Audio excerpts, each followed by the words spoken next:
Today is the day to completely overhaul this Rams roster after going 1-16. We saw this team get rid of some of our best players in trading Donald, Cup, also traded away Stafford, and overall, there just wasn't a whole lot that went well this first season. We had a couple players who at different times started to break out, similarly to Johnson, the receiver, who did have a great middle third of the year, but wasn't there for the first or ending. Though we did see guys actually stake claim for their spot on this roster, like Paulson Adebo that led the team in interceptions with 6, and Kenneth Murray Jr., who did pretty well at linebacker as the season grew on, who went over 100 tackles and found himself in the Pro Bowl. But ultimately, there was just so much lack of experience and bad play that led this team to be 1-16. And that is where today's journey begins, overhauling this roster almost in its entirety. And as mentioned during that intro, we did have a Pro Bowler, and it is Kenneth Murray Jr. As I scroll through here, you could pause to stop and see who else made it. But for us, unfortunately, our fullback didn't make it. Really disappointing. DeGuara did really well late on. But yeah, unfortunately for us, we only had one guy, and it is going to be Kenneth Murray at linebacker. And he was also the top linebacker in the NFC over Deion Jones. On the AFC side, they do have Roquan Smith and Nick Bolton. I believe it's Nick Bolton. So the NFC guys, both 78 overalls, though for us, Murray on the younger side, Jones for... can't even remember who he plays for now, on the older side. But these are some names to remember as we get on towards free agency, and hopefully we could bring in some top-end talent. That would be fantastic. Fortunately, none of our kick returners or punt returners did get anything. Despite, I actually think that Hodges Tomlinson did well in that role, but no touchdowns means no reward for them. As we take a look at the yearly awards, we have the MVP is going to be Patty Mahomes, with the Coach of the Year being Arthur Smith of the Falcons. As for the AFC, Offensive Player of the Year is Josh Jacobs, with Von Miller winning Defensive Player of the Year. Devon Achane, I believe is how it's pronounced, wins Offensive Rookie of the Year with the Dolphins. Will Anderson Jr., Defensive Rookie of the Year with the Texans. Patrick Mahomes obviously going to be best quarterback. He was MVP. Josh Jacobs, best running back. Jamar Chase, best receiver. Quentin Nelson, best O-line. So far, these names all pretty typical. Von Miller, best D-line. Max Crosby, best linebacker. Really just best edge rush. With Kenny Moore being best DB. And Cade York, best kicker. As for our side, it is Jalen Hurts winning Offensive Player of the Year. Brian Burns wins Defensive Player of the Year. Offensive Rookie goes to Bijan Robinson, as expected. We did have Zach Evans all the way down here at 10.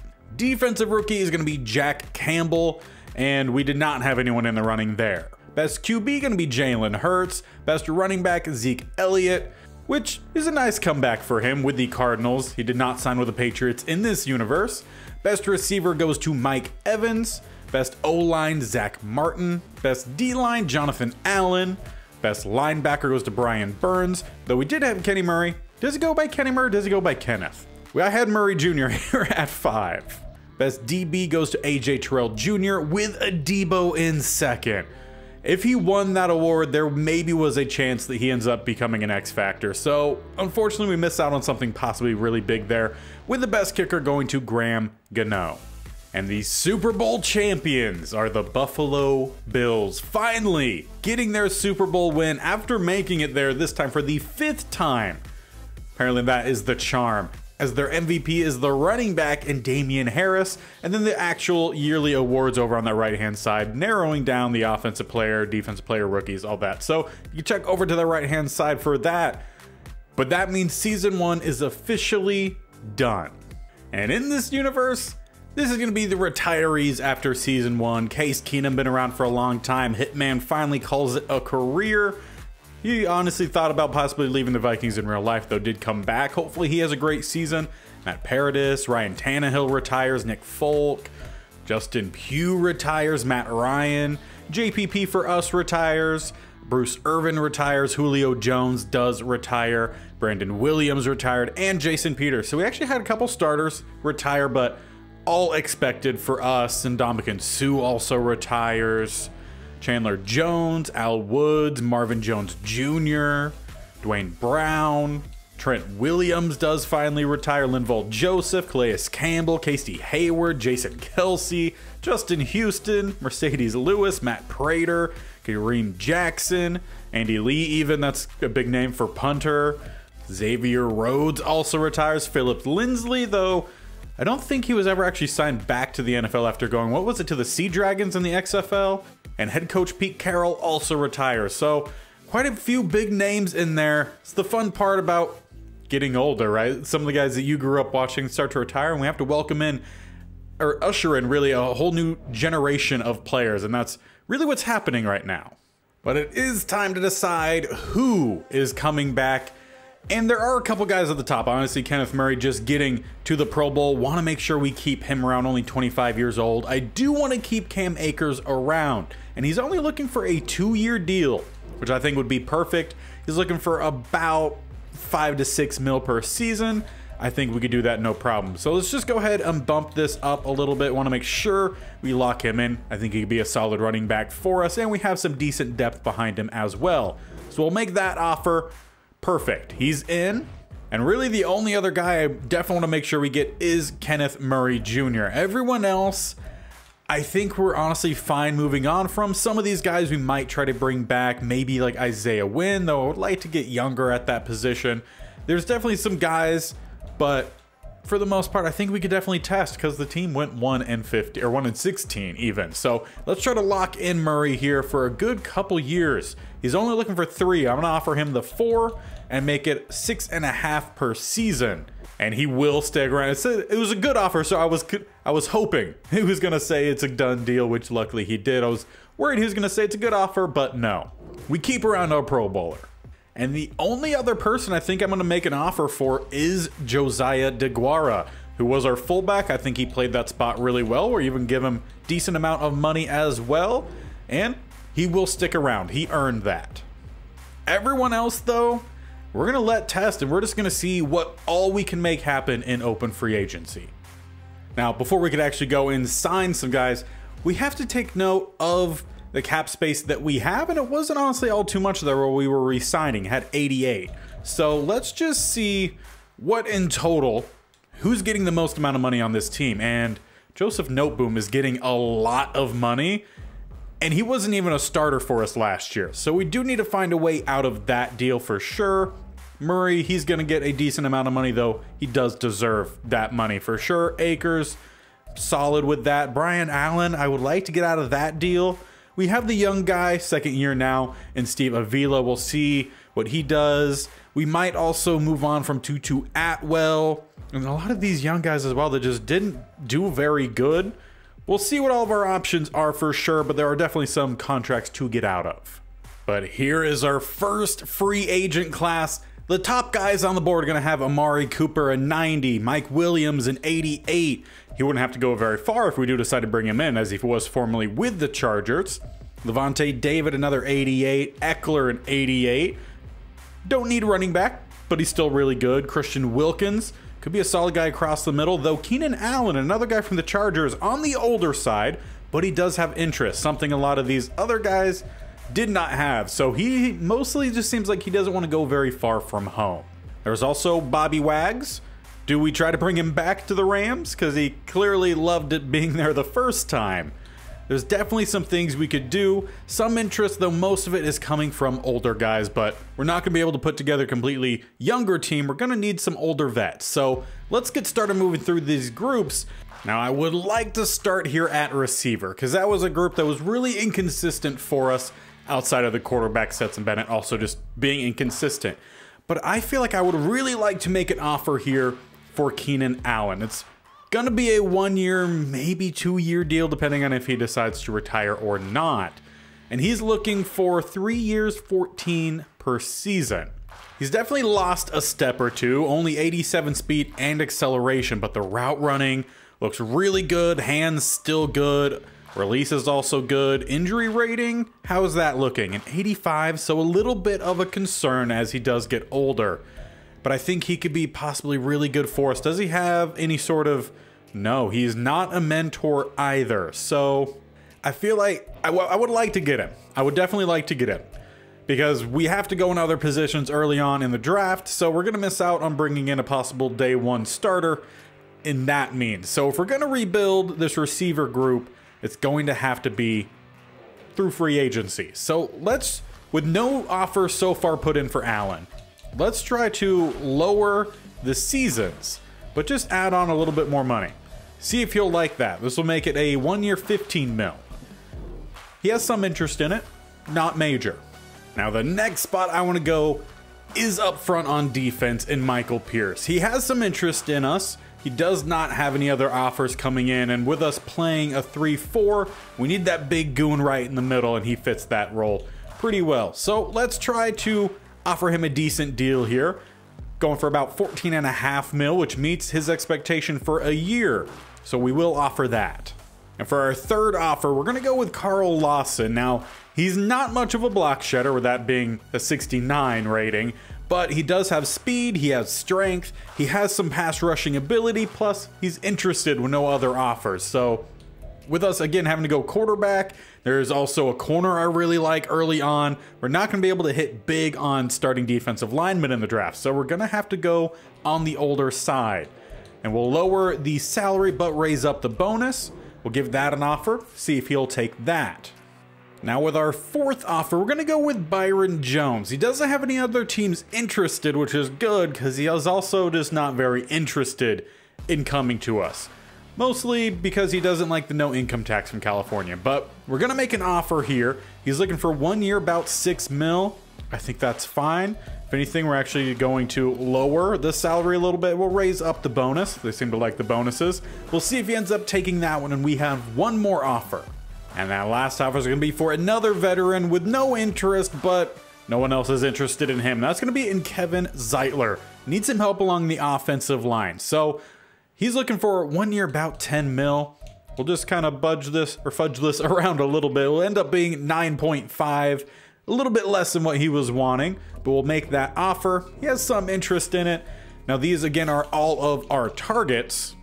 We're going after Keenan Allen with interest, Michael Pierce with some, Kevin Zeitler, no interest, but no one else is coming after him, Carl Lawson with interest plus a good offer, and then Byron Jones similar to Zeitler. So let's evaluate this first set, and three players still remain. 2 have decided to come in, and that's going to be Michael Pierce and Carl Lawson. So the defensive line already seeing some big improvement over last year. We technically still have the top offer for Allen, though the Texans are coming in for him. Similarly for Zeitler, but with the Titans. And we do have the better offer for Byron Jones. Now with 2 spots opening up for offers, we're going to go after Corey Davis, another receiver. He's on the older side, but he has interest and no other team is coming after him. So let's try to get something done here. He's looking for a 3-year deal. I feel like maybe we can make that work. We'll go ahead and bump up the bonus a little bit as well. We'll submit that offer. Should be an easy one. And with that final open offer, we're going to go back to Isaiah Wynn. Felt like he was solid for us last year. Nothing splashy. We'll lower the bonus a little bit because we are actually running out of cap space, with hopefully some moves we can make to try to lower the total. Now with that filling up all of our offers again, we still technically have the lead for some of these guys. Let's evaluate one more time here. And all but Zeitler have decided.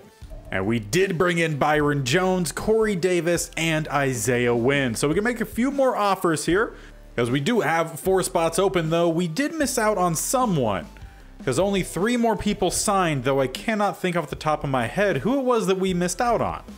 It was Keenan Allen. Don't know how I forgot that. He did decide to go with the Texans. So that does still leave us some need at receiver, and trying to find guys who are interested in coming here. Van Jefferson is interested in coming back, though I would like to maybe find some guys a little bit younger. Now there is Chase Claypool, does fit the younger. There's also Quez Watkins, who could be a deep threat for us with that 97 speed, or at least someone we could get the ball out to quickly, see what he could do in open field. He doesn't have the release, so he would be a slot receiver. Would be really good in terms of jet sweep usage. 88 injury rating. I have some interest here in Quez Watkins. Unfortunately for me, no one else has any interest, so I don't have to offer as high of a deal, but we can offer a decent amount of years, lower that salary a little bit as well, and put out that offer. Now going back to the defensive line, Okoronkwo does have some interest with no other teams coming after him, so again, we could possibly bring him in, just gonna have to be for a little bit less money than what he was wanting. And while he's not a very highly rated player, I do want to try to bring back Kevin Joseph. He has some interest and no offers coming in. I think he played pretty well for us, and he would go back to playing that slot that he was doing pretty well at. So we'll give him a decent offer, 3-year deal as well. And for our last offer, Jaron Kearse sitting here at strong safety. We didn't quite like the play we got at that position last year. This would be more of a stopgap spot, but I think he's actually developed fairly well after his time in Minnesota, so hopefully he'll be able to do well for us, and that does fill up our 5 offers once again. So we'll go through our last evaluation here, trying to see if we can bring in anyone else. Zeitler still holding out. Okoronkwo not quite sure yet, but we do bring in Kearse. Watkins comes in, and we bring back Kevin Joseph. So overall, not doing too bad so far, though we are running out of cap room. Now, when it comes to trying to trade away Joseph Noteboom, who comes with a $20 million cap hit, there's actually no one that's interested in taking him on. So if we're going to get rid of some of these guys with that big cap space, we might have to cut them. And if we were to go down that route, what would that look like? So to release him, we would actually come out just flat even here. We save 10, but we lose 10. So really that's not going to help us out at all. At center, and Brian Allen, if we tried to move on from him, set to release him, we would save a couple mil, but probably wouldn't really help us sign anyone. If we look to trade him, there are some offers, though nothing intriguing, as it's only the Broncos actually, with Samaje Perine and a current 7th. Not interested. So potentially these two might be a post-draft, maybe a preseason kind of trade, depending on what other teams do during their free agency and draft, and maybe we can make some space after. But unfortunately, as we move on to the next week, Kevin Zeitler does decide to go with Tennessee, and I already forgot who the other guy we made an offer for.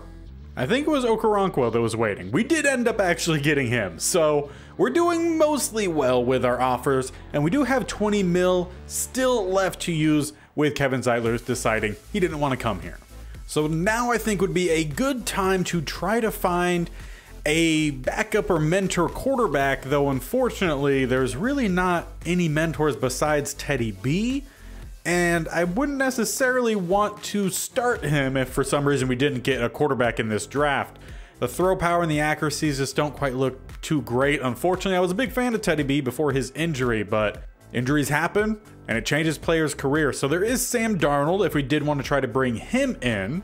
He does have similar accuracies to that of Teddy B, a little bit better throw power, still having some mobility as well. There is also Tyler Huntley, used him in the Madden 23 Commanders replacement squad. Decent throw power, but the deep accuracy is not doing too hot. And the next best mentor is going to be Andy Dalton, so not really interested there. But if we really want to find ourselves a mentor, it does look like the best option for us is going to be Teddy B. He's going to have the best accuracies, not the best throw power. But we do need to bring in at least someone to help out a young quarterback, so we will put in a decent offer there. Now Claypool is still available. He does have good speed, acceleration. The route runnings aren't great right now, but that is being affected a little bit by morale. He would be a second, third receiver. He does have some after the catch ability. I think he would be a solid guy to bring in. And on top of that, he has interest. He's only 26 years old and no other team has laid out any offers. So we should be able to even lower the money a little bit here, make it 3 years, 5 mil a season. I feel like that's a bargain. And I have some interest here in Robert Tonyan. He's on the older side, 30, doesn't have a lot of interest, but no other team has given him any contract offers. He has some speed, good hands, not the best run blocker, but I still think it would be a good option for us to go after here. We'll make it a smaller deal, maybe see if that has a little bit more of an interest for him. And it's not great, but we'll see if he takes it. On top of that, I do also want to offer Colby Parkinson. I think he could be a solid 2. Plus, he's also on the younger side, only 25 years old. So offer him also a $5 million contract per season. He has a lot more interest there. So we might end up getting the lower overall guy versus the higher. Now, the problem we're at right now is we are pretty much out of cap space. So let's go ahead and just make this last set of offers here. And then everyone else will have to try to fill with whatever space we have. Teddy B still holding out. We could evaluate one more time. And this will be the last of the free agency we'll do here. Maybe we'll come back to it after the draft just to try to fill out the roster a little bit more. But Michael Pierce, starter. Jaron Curse, starter. Carl Lawson's going to be a starter. Byron Jones, starter. Okoronkwo, starter. Corey Davis, starter. Wynn's going to be a starter. Claypool's going to be a starter. Tanyan did decide he was going to come here. He'll be a starter. Quez Watkins, starter. Parkinson will be a 2, but we run a lot of heavy sets, so he'll be out there often. Kevin Joseph back in the slot, and Teddy B a backup quarterback / mentor. I think that was a fantastic free agency for us. We had to spend a good bit of money. We don't have a lot left, 70K, but we had to make do with what we had, and we definitely made do. And with just one more week prior to the draft, we have to decide who our final little bits of extra scouting are going to be on. And if we look at our favorites, we do have a lot of information here on the top guys. So Bo Harold, the top 5, is actually around 1 to 2, so he drops. Walt Sherrill's around 1, he actually drops to around 1 to 2. Kevin Parker was a guy I really liked. He was around 1, has dropped to around 1 to 2. But I still think he has some of the best ratings in comparison to pretty much everyone else. So let's take a further look here at Kevin Parker real quick. He's 6'4", 231, 21 years old, out of Hawaii. He's definitely a pocket passer with very slight, if any, mobility, which isn't great for if you don't have a good offensive line. Though his throw power is great, his accuracies be deep with A, medium, and short. Throw under pressure and awareness are also A's. If he needs to truck someone, he could do that. It's also an A. Injuries an F, so we need to keep him clean. Play action isn't very good, which is concerning because we do like to run some play action. Throw on the run, also not very good, which again, we like to run some play action. So he may not be the best possible quarterback for our scheme, but he might be the best quarterback in this draft. The other option is Walt Sherrill's. He's a little bit shorter at 5'11", 230. He's 22 years old, out of Arizona State, listed as a field general with a little bit mobility. His throw power is elite. In terms of his accuracies, same across the board with a B deep and the A medium and short. Play action is better, throw on the run the same, throw under pressure is a little bit lower, and as his awareness also a little bit lower. Over at cornerback, though, we did have a couple other guys that we did really like, and Peter Rice and Matt Gibson, also both of them around 1 to 2. So I feel like we definitely need to go possibly with both of these guys here, just to try to find out who's the better, though definitely leaning more towards Rice to actually possibly finish up that scouting.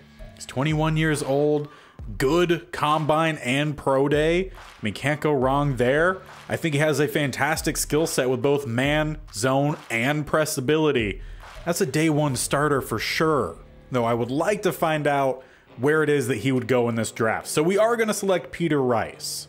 Past the quarterback and corner, I feel like we need offensive linemen. And there is a day 3 here in Reed Dickinson who does look interesting, has some good ratings, though very much not finished.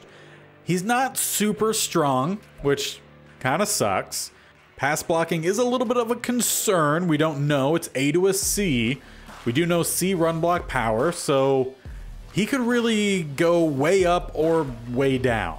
At center, we have a couple more options. George McAllister, Dane Robbins, and Brian Haroff.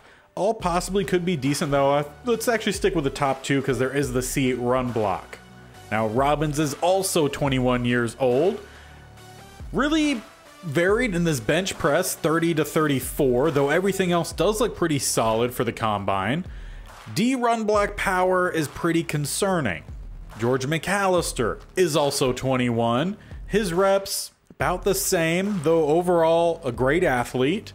His pass block power is going to be the issue rather than the run block. So is he a finesse guy? He isn't agile, So most likely that means those are going to be a little bit lower. Over at right guard, we do have a couple more options. Keith Casey around 2 to 3, and then Ross Van Dyke around 3 to 4. Now, both of these players did slightly go up during the season. Casey is 22, so slightly older with the same amount of bench reps, though decent athlete. He has the C for run block power, A pass block finesse, so probably an agile guy. Yes, he is. As for Ross Van Dyke, he is 21, so the younger of the two with maybe slightly better bench reps. He does have F run block finesse though.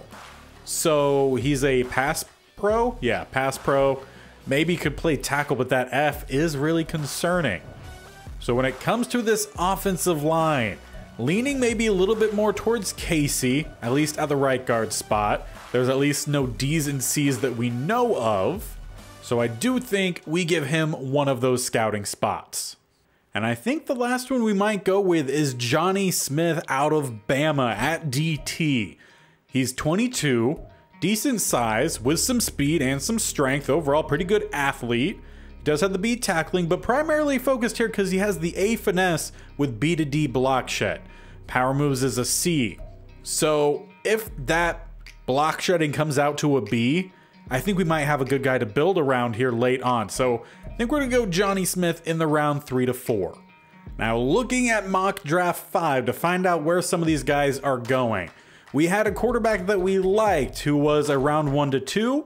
There's also the cornerback we like that's around 1 to 2. I just need to know if they're going to be going in the first round or not. Walt Sherrill's a quarterback we were maybe considering. He's listed here at 17. Peter Rice is down at 25 and is actually a little bit higher than Kevin Parker, the quarterback, at 27.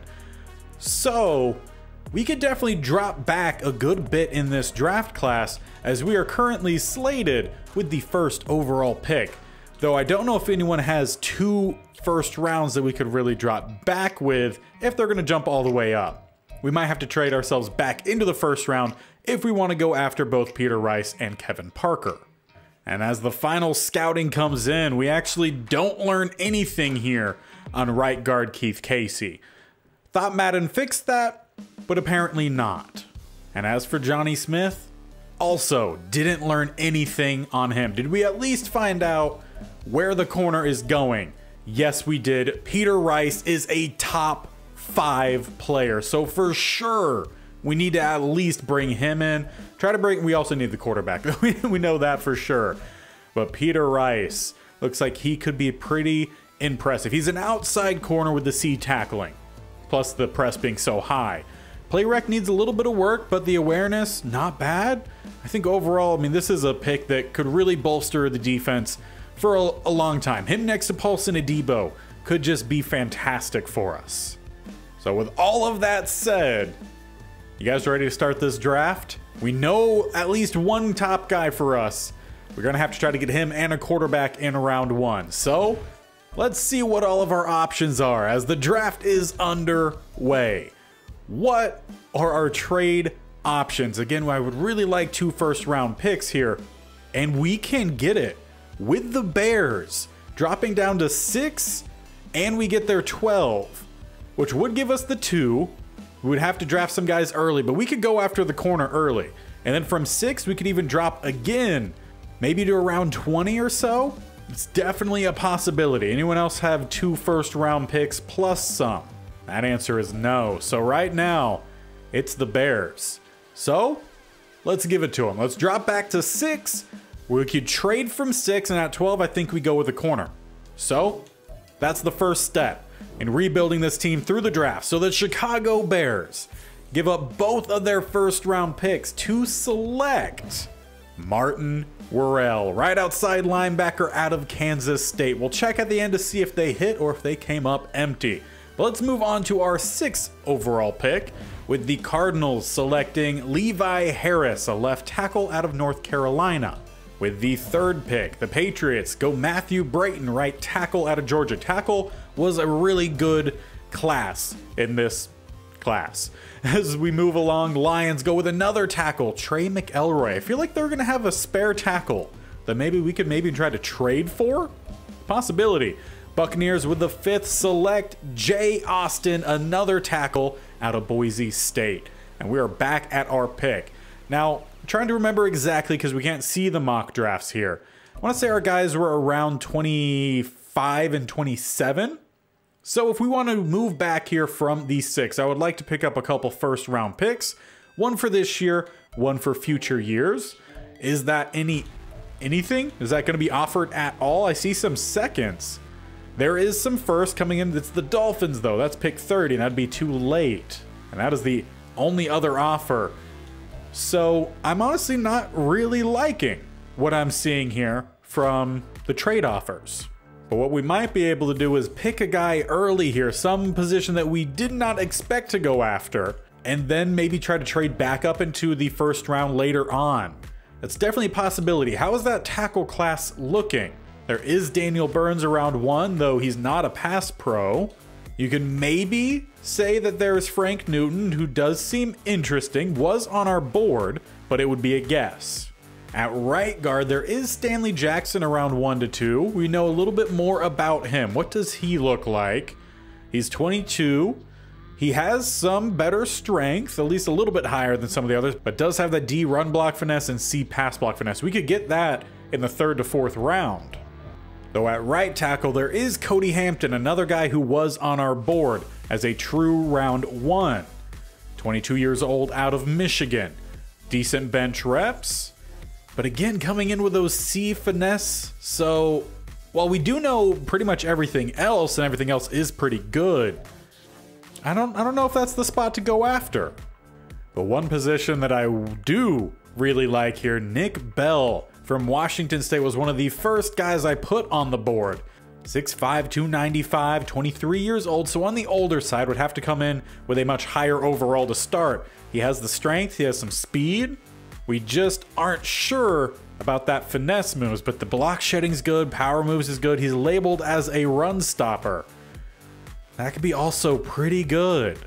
Or do we go with Peter Rice here, a guy that we know is good, and then with that 12, then maybe we could trade down a little bit and pick up maybe something nicer later on. That's going to be the safest option for us. But we do have 3 second-round picks. We could try to trade back into the first. So if we're going to bring in the most amount of immediate impact, I feel like we go with the surprise pick and go with Nick Bell. We'll see if it hits. He's our selection, and he's a normal dev. At spot 6, he's at least coming in with 90 strength, 71 speed. We'll see what the ratings all look like, but first instincts is a little bit of a letdown. We'll just have to hope that Peter Rice does still make it to 12 and nothing crazy happens here as we move along. Chargers go with a DT and Walt Terrell, also out of Washington State. Jaguars select Tony Teague, one of the other corners. Seahawks select a quarterback, Jason Scott, Virginia Tech. We're a couple picks away. And it's right tackle Cody Hampton, who's someone we could have gone after. We decided not to. And the Titans, right before us, go with right end Brett Sims. So that means we can make our selection and then try to trade back up for the quarterback later on. If we end up not getting our main quarterback, who is honestly still a good bit down the line, so I don't think we'll really have to worry. We at least have options. But at this spot, I'm not going to risk it. We're going after the top talent that we know is true, and Peter Rice, who's also a normal dev.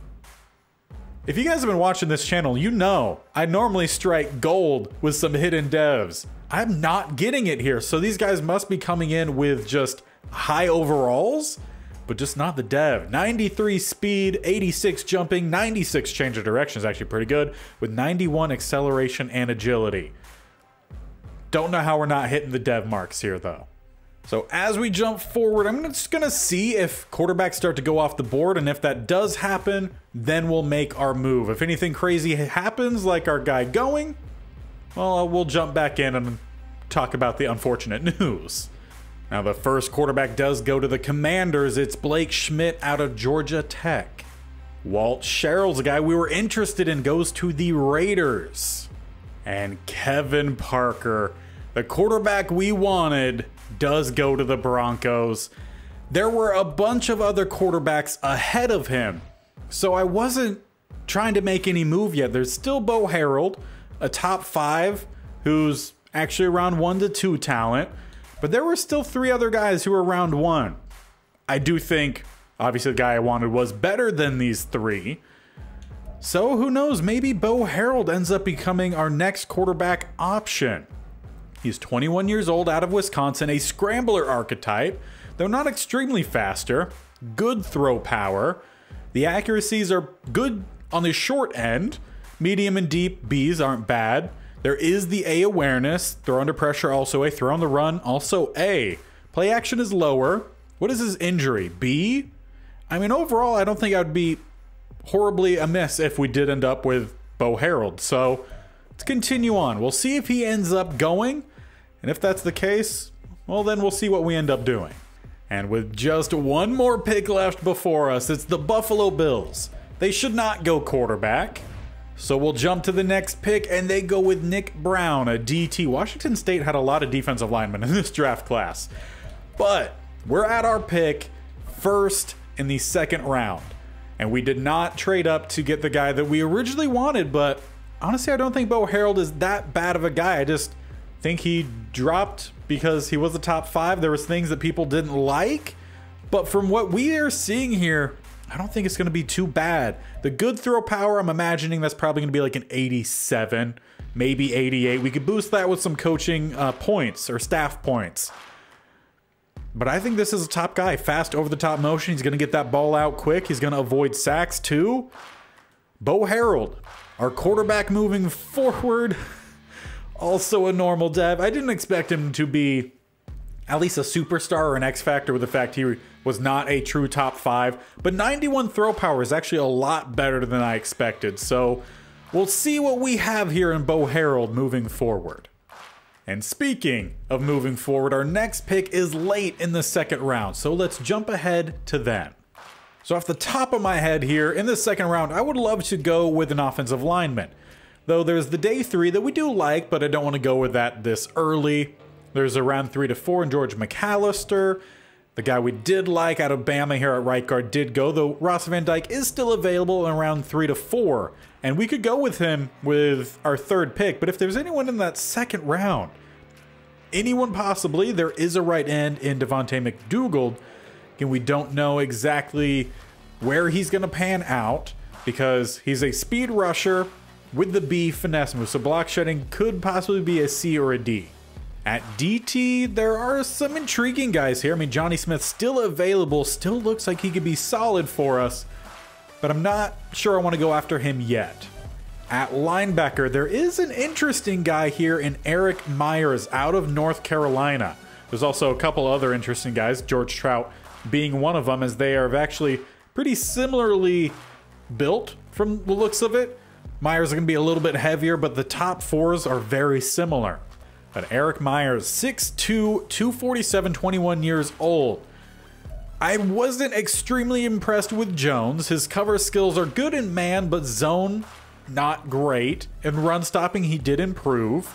We have some good speed here. Decent bench reps, or pretty good bench reps as well. But with that man coverage being a D, I don't imagine the zone is going to be the A. At best, B, but I feel like that's pushing it. And we don't know if the block shedding is A, B, or C.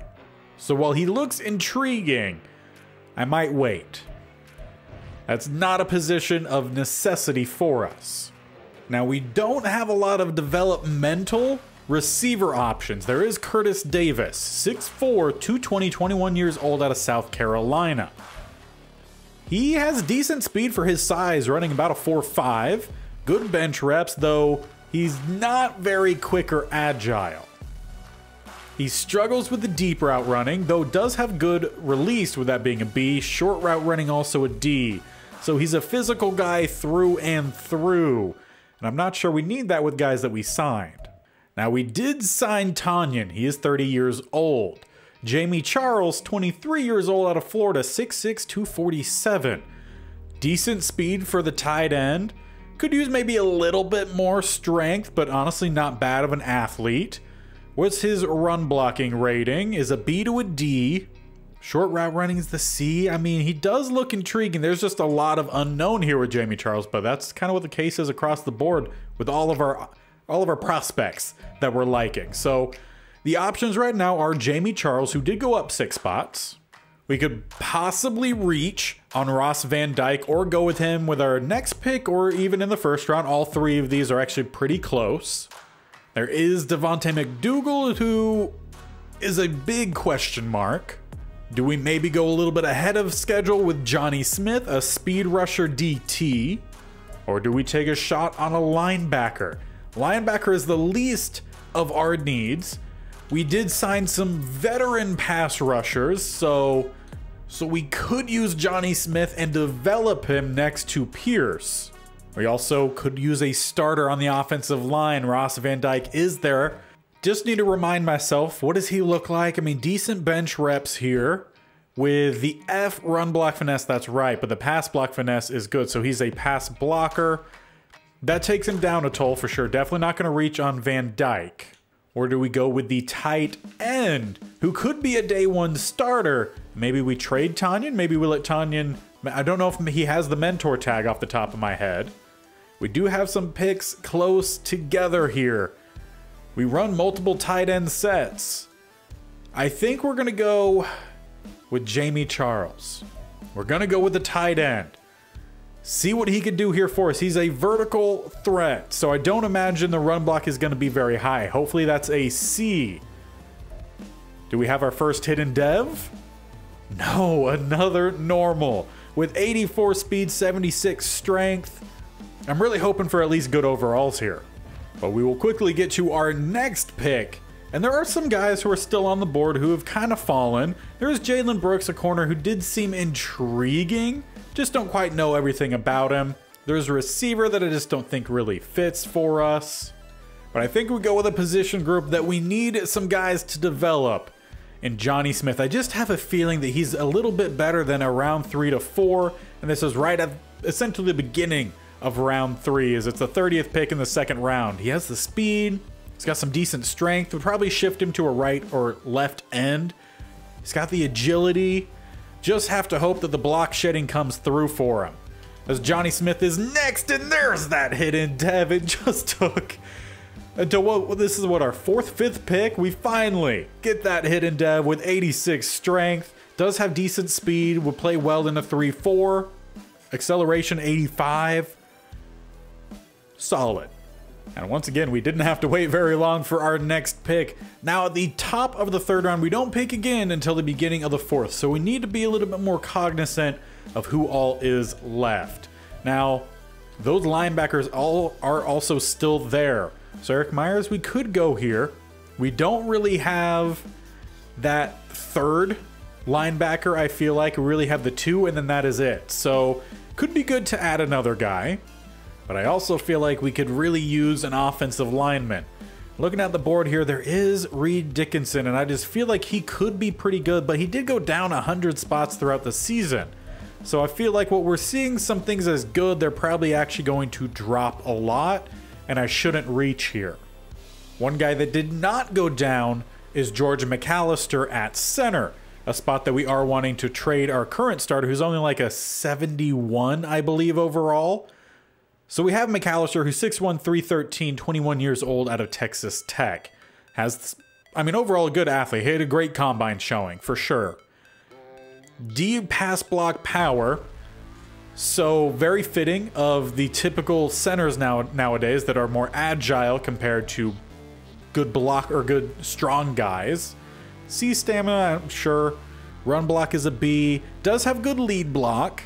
So there's some interesting ratings there. And after looking through the rest of the board and just really thinking of where we need help, I think George McAllister might be the best pick to go after. Though there is also a later guy here in Dane Robbins, who is a pass pro guy. Might just be someone that we also go with later. Good strength. Again, another good combine and pro day. Power still struggles a little bit. but the run block is a B when he's a pass block or pass protector. So we might go with 2 linemen in this draft, but I think we go with George McAllister here. There's some linebackers I would be good with going with in that 4th round. So let's go with McAllister here. We need some offensive line help. He's a normal dev, 87 strength, solid. Decent acceleration, agility's fine, jumping good for a lineman, 78. Speed at a 67, sure. Would have liked a hidden dev, but I'll take a normal here. Now, it actually looks like a lot of the guys I was considering at linebacker did already go, though there is still one remaining. As we are in the first pick of the 4th round, Ethan Graham, a field general with the projection of 3 to 4. He's 6'1", about 250, out of Oregon State. He's physical, struggles to find the ball in the air, not fantastic, but does have a good motor, looks to rip the ball, and shows good discipline. Pretty decent speed. He's actually one of the fastest linebackers in the class. Strength isn't too bad either, and we do know that it's at least B block shedding and B zone coverage with B tackling, A awareness also. I think this could be a solid pick for us and a pretty easy one for us. Normal dev still, but 87 speed. He's gonna be able to keep up with some running backs for sure. Tight ends as well. That might be a really good pick late on. Now into the 5th round, we have 2 more picks remaining. Do we have anyone else here along the offensive line? There is still Reed Dickinson. Just going down those 100 spots concerns me. Jimmy Ford there, so the other center did go that we liked. So if there's going to be any offensive lineman we go with, it looks like it's going to be Reed Dickinson. It's just a big toss-up as to what his ratings actually are. But considering how late on we are here, 5th round with A awareness, I mean, that's hard to beat. So we'll go Reed Dickinson here. And of course, he's the hidden dev. The guy we kept pushing back and pushing back. That at least makes 2 in the first draft class here with 86 strength, 82 acceleration. If we got a late starter, fantastic. Now, as we jump well ahead to our last pick, it's late on here in the 6th round. We still have guys on our board, 9 remaining. There is an interesting quarterback here in Tyquan McClendon. A lot of really good possibilities here. A press though, so far he's top of the board. Though there is also an interesting edge guy here in Luke Peak, again out of Washington State.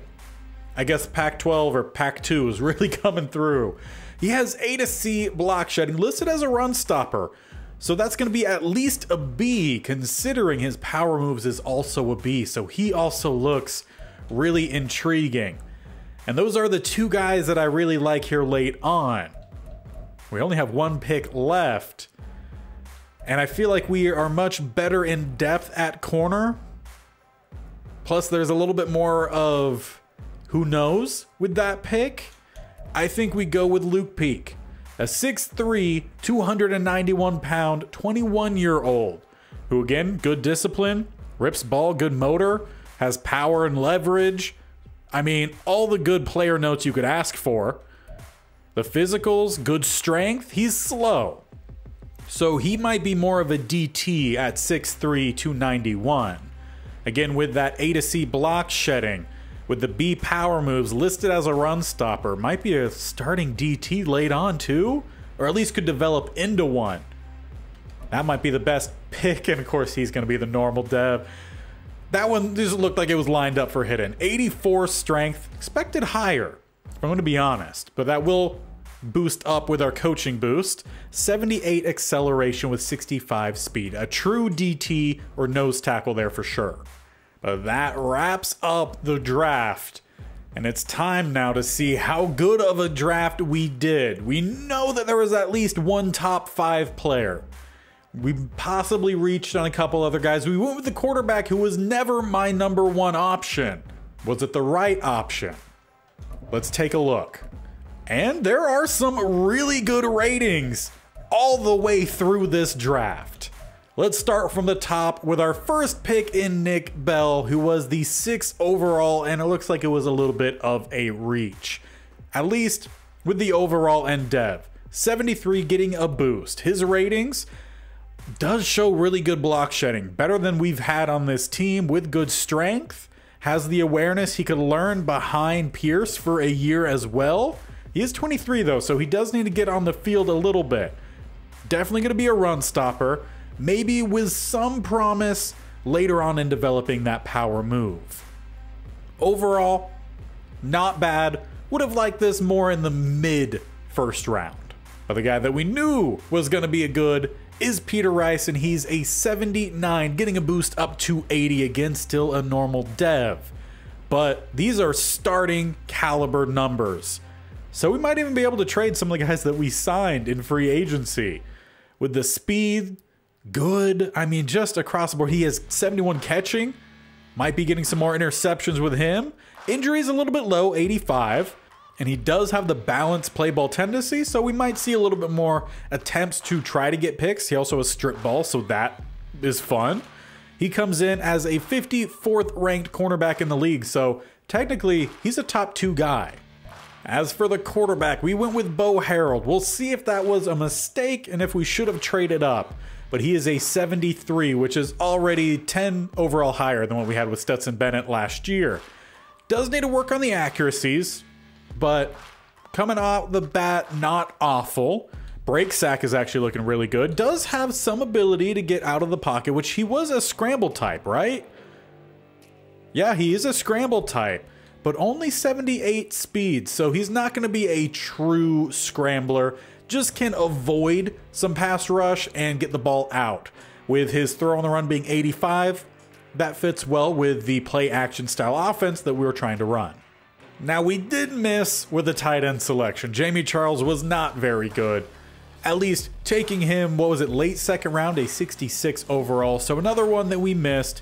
He will be tight end 3 for us with some possibility to develop here. I mean, there's some decent ratings, but definitely not going to get in that first 2 spot with having Tanyan and Parkinson.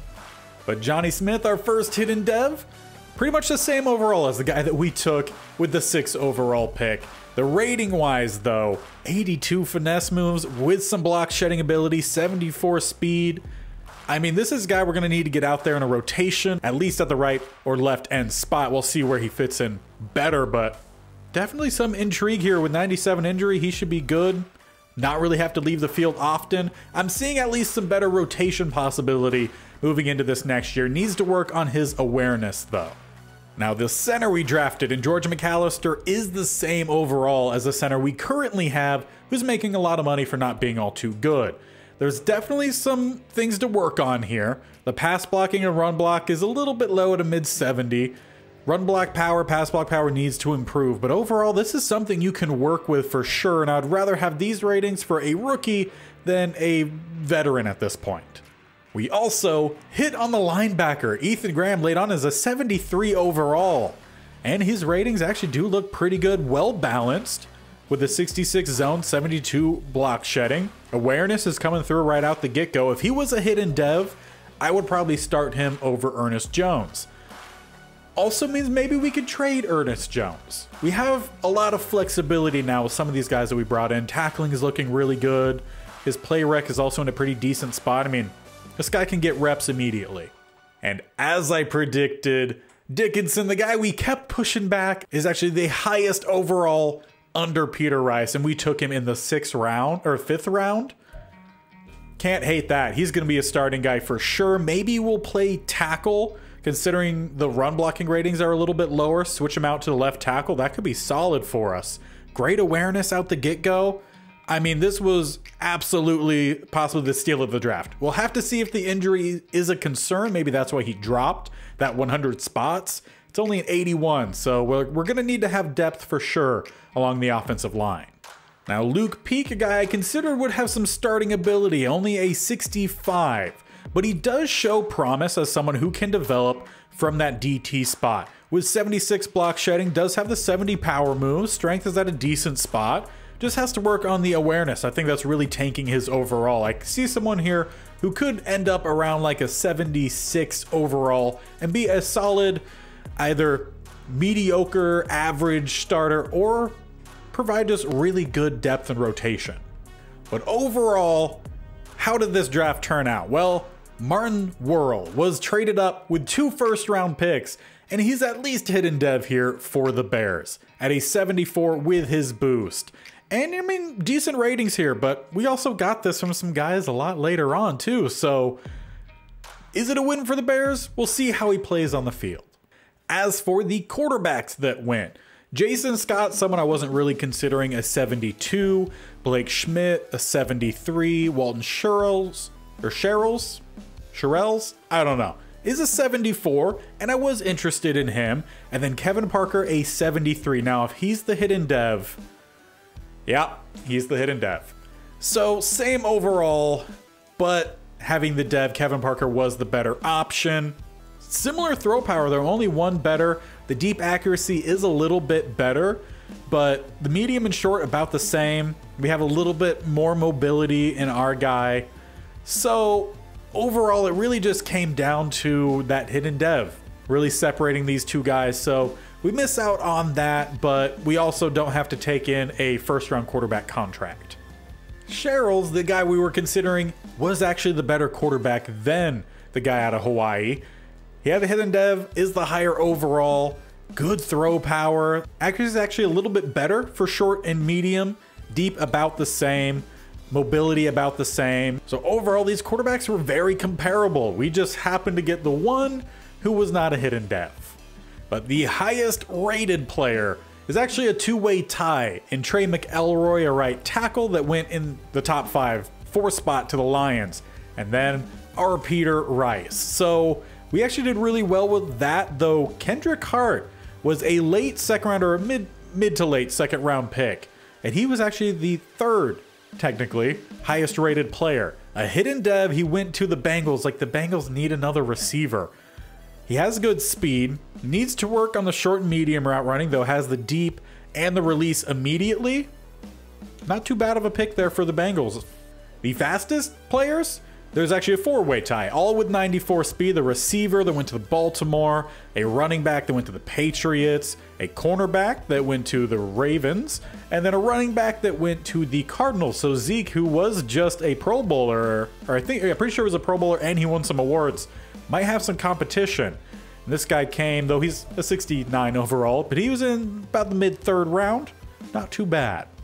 So after just our first year with this team, we've already dramatically changed the top, overall. Almost every single person here. The only one that was actually on the team originally, Ernest Jones, as the highest overall, was still a good bit down the line. So we've really dramatically changed the top 10, 15 people on this team. So it will be our team moving forward, as we'll see what Bo Harold has in store for us. He does have the tag of QB of the future and day 1 starter.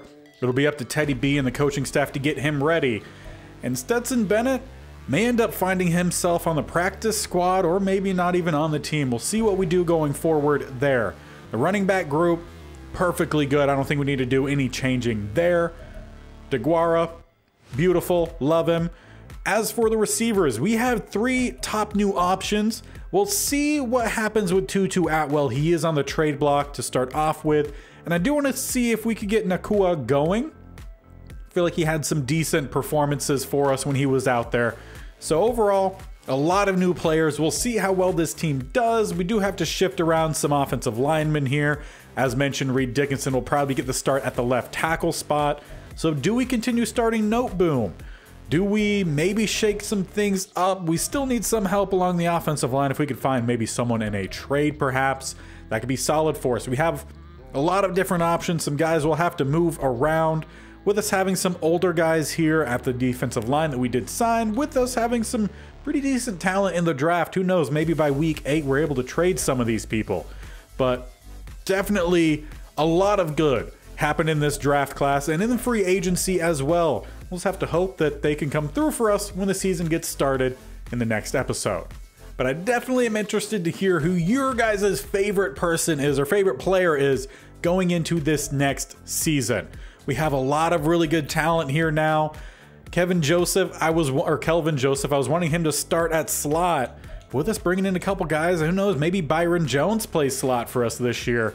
Or we could trade him. He does have the trade target veteran, and we just go with a very young secondary. That's always a possibility. I would love to hear your feedback on this draft, on the free agents. If you think we missed out anywhere, if you think we should have done something else instead of what we did do, definitely let me know.